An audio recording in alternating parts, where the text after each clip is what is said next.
Hello friends, my name is Alok Kumar, an educator at Unacademy. If you have an idea that you want to transform into reality, then please follow me on Unacademy Learning app where you'll find my other courses around digital marketing and entrepreneurship. Please do not forget to rate, review and share my courses. And also please subscribe to our YouTube channel. This particular lesson is about English writing mistakes in business part 2. So let's get started. So participants, let's quickly start. This particular lesson is about the website content writing mistakes generally the English writers make, while writing a business copy or a business content. So I have already covered the part 1 where I have already covered few of the mistakes. And if you are a writer or an entrepreneur or somebody who is aspiring to be a writer, then please go back and take my lesson 1, because what I believe that if you don't have the fundamentals or if you don't have a consistency in your learning, then definitely you are not going to beat your competitor, right? So this particular lesson is the part 2 where I'll be covering most dangerous mistakes, most hazardous mistakes that a writer writer do in creating or writing a business copy. The very first mistake that I have seen lot of content writers, lot of English writers make is stuffing keywords. So participants, if you are thinking that what are keywords, then let me tell you, let me give a quick briefing. Keywords are the phrases that a user like you or me type on Google to find a desirable or find a product or service, right? Let's say I want to I have to buy online I have to buy shoes. Then I'll go to Google and I'll type online shoes buy or online buy shoes.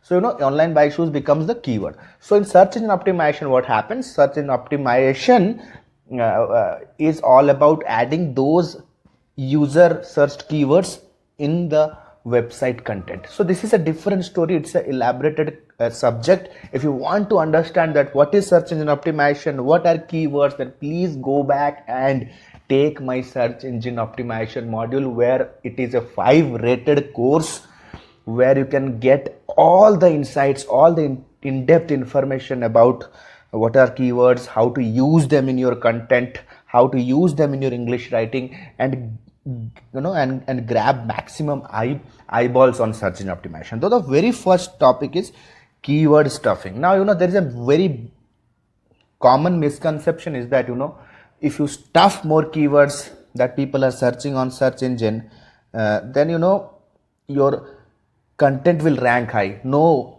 it's a big misconception. It's a big mistake.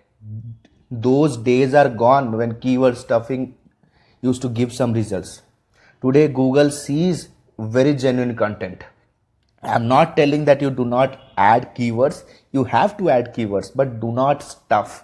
Ensure that in a particular page, the keyword density shouldn't exceed 2 to 3% or 2%, right? So participants, this is the first mistakes that I have seen multiple writers commit.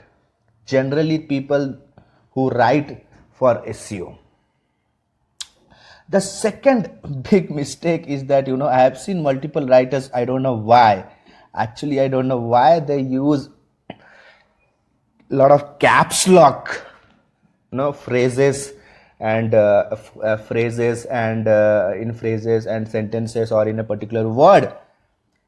Using it is fine. When I spoke to multiple people that why do they use caps lock, the answer was like they wanted to create an impact. They want to emphasize on a particular topic that they want to discuss.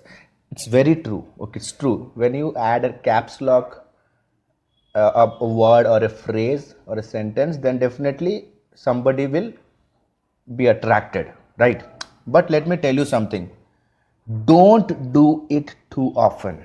Don't flood your content English writing with caps lock. Okay. Just don't do it. It's not cool. Okay, your users will be annoyed, okay, at a point of time.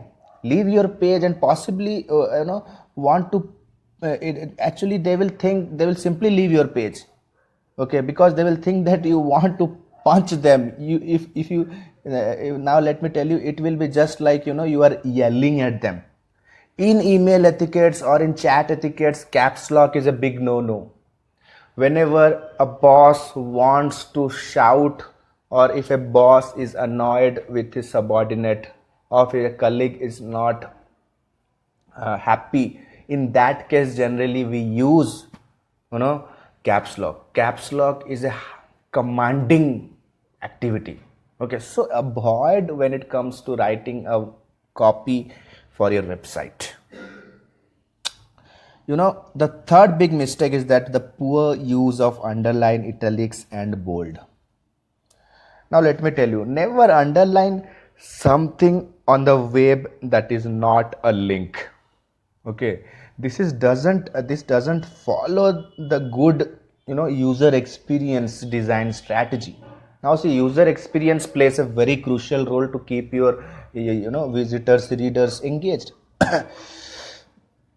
Because generally people used to underline those phrases to inform people that it is a link. Overusing bolds and italics can actually detract from their emphasis and thus make them less effective. Okay, sometimes what happens when you write a very informative content and you italic it, sometimes what happens, it detract from the emphasis that you want to give. Doing this will just overwhelm and annoy your users. If you use bold or italic, make sure that it's really important and used appropriately.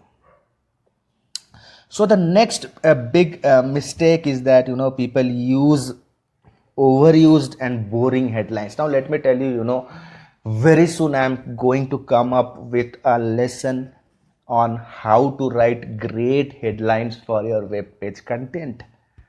Okay, if you want to go back and understand what are headlines, how you can use it in blogs, how to create great blog titles, then please go back and visit my A Guide to Blogging course, where you'll find each and every insight about writing a great blog, how to create great blog titles. So the big mistakes that people do is that they just go to Google, take inspiration from some of the titles, reuse it.